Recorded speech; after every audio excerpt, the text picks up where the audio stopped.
திமுகவை வீழ்த்துவதற்கு ஒரே சக்தியான தமிழ்நாட்டிலே முடியும். அதுவும் நம்முடைய தமிழக வெற்றிக் கழகத்துடைய தலைவர் விஜய் அவர்களால் மட்டும்தான் முடியுமே தவிர எவராலும் முடியாது. இதுதான் உண்மையான நிலை. இன்றைக்கு 60 இடங்களில்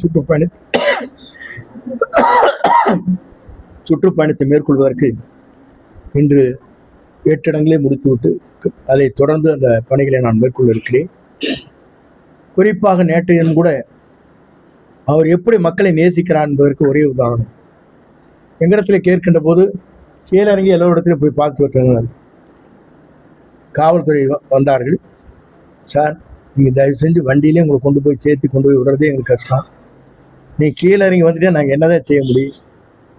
பாதுகாப்பு அளிக்க முடியாது. கூட்டங்கள் வருகிற கூட்டங்கள், இளைஞருடைய வேகம்,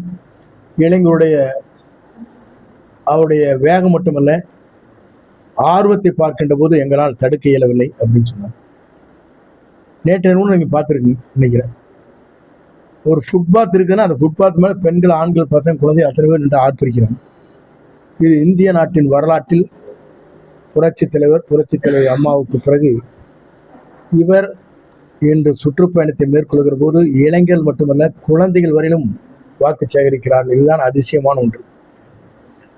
இந்த அதிசயத்தில் ஒரு மாற்றங்கள் தமிழ்நாட்டிலே உறுதியாக நிறைவேற்றப்படும் என்ற நம்பிக்கை எங்களுக்கு இருக்கிறது.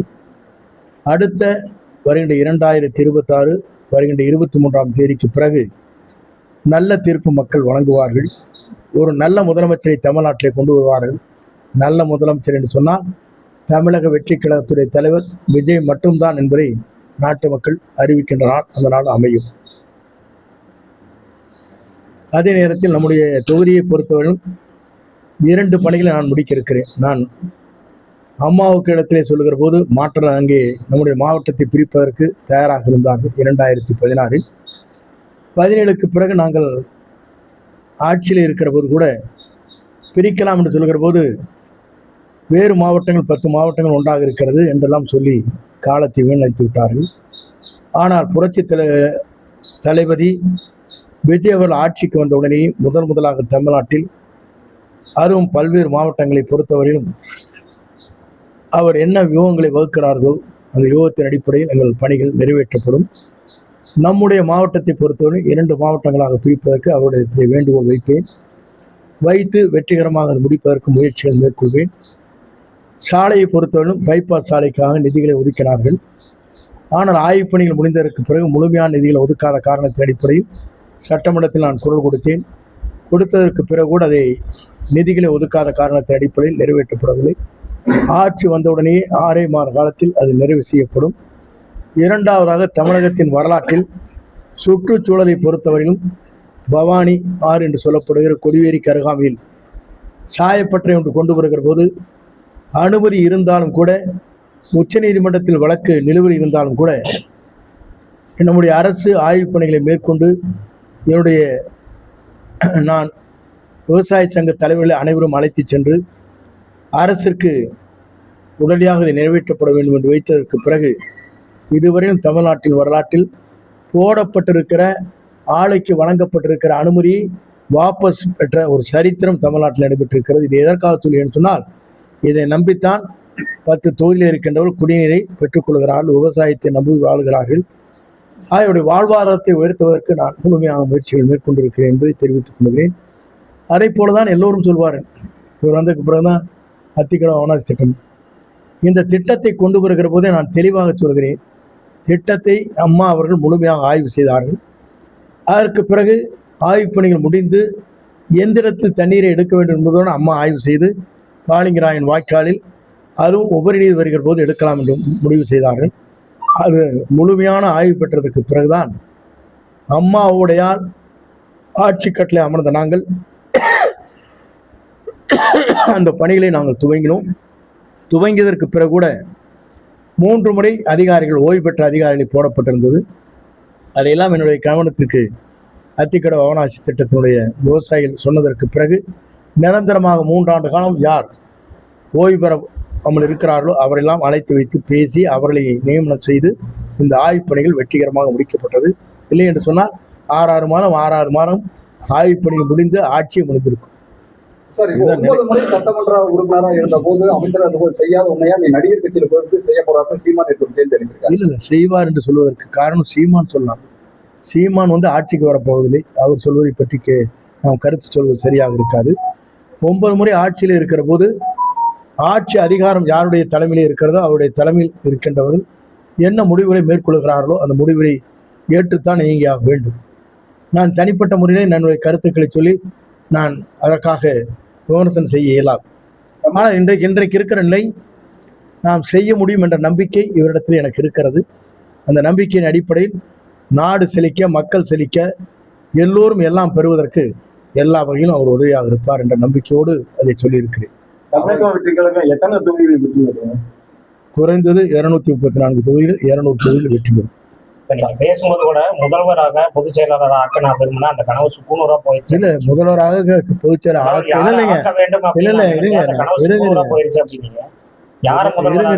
சொல்லி முடிக்கிறது தலைவா பேசுறீங்க சொல்லிட்டேன். முதல்வர் பொதுச் செயல் ஆக்கியவர் தான் என்னை தூக்கி எறிந்தார்னு சொன்னேன். அந்த வேர்ட்ஸ் கொஞ்சம் மாறி ட்ரான்ஸ்லிப் ஆயிருக்கு. முதல்வர் பொதுச் செயல் ஆக்குறது யாருனாலையும் முடியாது. எல்லோரும் எல்லாம் அதுக்கு ஈக்குவல் பவர்ஸ் இருக்கு. நீங்க 10 பேர் மீடியாங்க, 10 பேருக்கு பவர் இருக்குது.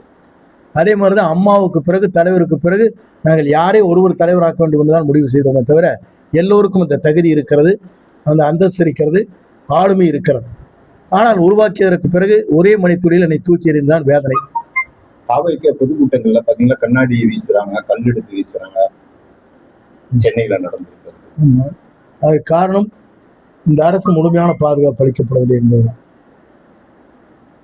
ஆனா திருச்சியிலே முழு பாதுகாப்பு அளித்தார். அதற்கு நன்றியை நான் சொல்லுகிறேன். அடுத்த சுற்றுப்பயணங்கள் நாங்கள் உடனடியாக ஆய்வு செய்து கொண்டிருக்கிறோம். மாறி மாறி சுற்றுப்பயணங்கள் மாறிக்கொண்டிருக்கிறது. எங்கு பார்த்தாலும் அனுமதி பெறுவதிலே சிக்கல் இருக்கிறது. ஆகவேதான் இந்த கூட்டங்கள் நிறைவாகங்களால் தேதி அறிவித்து செயல்படுத்த முடியவில்லை. ஆகவே மாற்றங்கள் உருவாகி கொண்டிருக்கிறது. மாவட்டத்தில் ஒரே இடத்துல கூட்டம் போட போறீங்கன்னா எல்லா வேட்பாளையும் செய்யற மாதிரி ஒவ்வொரு சட்டமன்ற இன்று அவர்கள் முடிவு செய்ததற்கு பிறகு எல்லோரும் ஆய்வு செய்ததற்கு பிறகு அதை அறிவிப்போம். வேட்பாளர்கள் அவ்வளவு பவர்ஃபுல்லா இல்லைங்களா? நீங்க என்ன பவர்ஃபுல்லா இல்லைங்கிறது இல்லை, அதை நான் சொல்ல முடியாது. அவரவருக்கு இருக்கிற பவர் சுயேட்சைக்கு கூட பவர் தான் இருக்குது. போறாங்க ஜெயிக்கலாம். குடியரசுத் தலைவருக்கு போட்டிட்டுலாம் இருக்காங்க. அவருக்கு அதிகாரம் இருக்கா, பவர் இருக்கா நம்ம கேட்க முடியாது. அதுக்கப்புறம் தான் 10 பேர் முன்மொழியணும் எம்பின்னு சொல்லி சட்டம் கொண்டு வந்தாங்க. அதனாலதான் இப்போ யாரும் சுயேட்சை போடுறதில்லை. எல்லாருக்கும் ஆசை இருக்கிறது, கனவுகள் இருக்கிறது. இந்த கனவை நிறைவேற்றுவோர் மக்கள் தான். என்னை பொறுத்தவரை இன்று நீங்கள் பார்த்திருக்க கூட தான் வந்தீங்க. இந்த வெள்ளாவளத்தில் 150 நின்று பார்த்துருக்கீங்களா? 10 பேர் நிற்பாங்க. எல்லாரும் இந்த மாற்று கட்சியை சார்ந்து போய் கும்பிட்டு வந்தாங்க, பார்த்தீங்களா இல்லையா? அவங்களும் வரவேற்பு தருகிறாங்க. மாற்றம் வேண்டும் என்பதுதான் என்னுடைய ஆசை. அதுவும் நம்முடைய வெற்றி கழகத்துடைய தலைவர் தளபதி விஜயனுடைய தலைமையில் உருவாக்கப்பட வேண்டும் என்பதுதான் எல்லோருடைய கனவு. சார், ஈரோடு மாவட்டத்தில் கோபியிலிருந்து தலைநகராக மாவட்டமாக பிரிக்கப்படுங்க. கோபிச்செட்டிப்பாளையத்தை தலைநகரமாக கொண்டு ஒரு மாவட்டம் பிரிக்கப்படும். அதற்கான முயற்சியை நான் மேற்கொள்வேன். இது தொடர்ந்து என்னுடைய நிலையிலே இருக்கிறது. இந்த டிவிக்கு தேர்தல் வாக்குறுதியில் இருக்கா சார்? இடத்துல இருக்கா சார்? ஒவ்வொரு தொகுதிக்கும் தனித்தனி முறையிலே வாக்குகளை தேர்தல் வாக்குறுதி தர இயலாது. தேர்தல் முடிந்ததற்கு பிறகு அவரிடத்தில் நான் நிறுத்தி சொல்லி அந்த காரியங்களை வெற்றிகரமாக முடிப்பதற்கு முயற்சிகள் மேற்கொண்டு வெற்றிகரமாக முடிப்பேன். முன்னாள் சபாநாயகர் கனபால் எனக்கு தேர்தலில் போட்டியிட வாய்ப்பு அப்படின்னு சொல்லியிருக்காரு. கனபாலுடைய மகனுக்கு கொடுக்கப்பட்டிருக்கிறது. அதிமுக மகனுக்கு டிவிகேவில் கொடுக்கப்பட்டிருக்கிறது.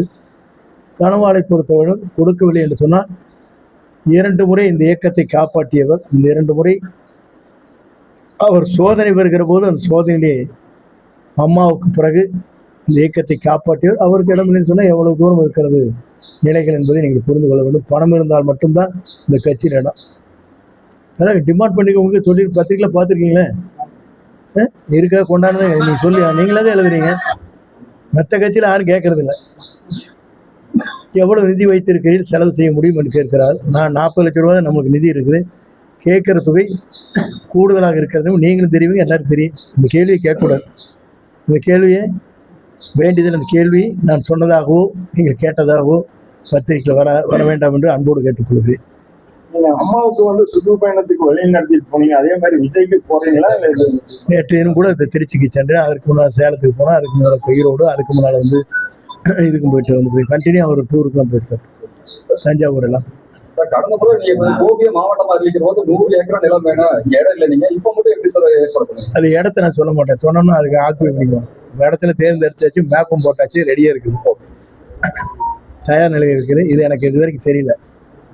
இப்போதான் ஒரு இடத்துல கண்டுபிடிச்சு அவங்க சொல்லி எனக்காக ஒரு IAS ஆஃபீஸர் உதவி பண்ணார். நான் என்ன முதல்ல எடுக்கிறதுக்கு கஷ்ட சிக்கல் இருக்குன்னு நினைச்சேன். பாரி வருங்க, முதல்ல இங்கே முதல் நாங்கள் ஆய்வு செய்ததே பவளமலை இருக்க 41 ஏக்கராக தான் நாங்கள் ஆய்வு செய்தோம். அதில் நிறைய பேர் டேலண்ட் இருந்தாங்க, கோர்ட்டில் கேஸ் இருந்தது, இதெல்லாம் பண்ணவே முடியாத சூழ்நிலை இருந்தது. இல்லைன்னா அந்த முதலே கொண்டு போயிருப்போம், இடம் கிடைச்சிருந்தா அம்மாவோட சொல்லி. அந்த வாய்ப்பு எனக்கு இல்லை. இப்போ அந்த வாய்ப்பை நாங்கள் கரெக்டாக ப்ராப்பராக யூட்டிலைஸ் பண்ணிக்குவோம். அதுக்காக எல்லாம் எந்த இடங்கிறதுல பொசிஷன் எங்கே இருக்குதுன்னா கண்டுபிடிச்சி மேப்பெல்லாம் போட்டு ரெடியாக வச்சுருக்கணும். அதனால் தைரியமாக நான் சொல்கிறேன், ₹1 செலவு இல்லாத பில்டிங் கட்டினா மட்டும் போதும். இந்த தேர்தலில் அதிமுக நிலைப்பாடு என்னவா இருக்கு சார்? உங்கள் நிலைப்பாடு எப்படியோ அப்படித்தான் இருக்கு.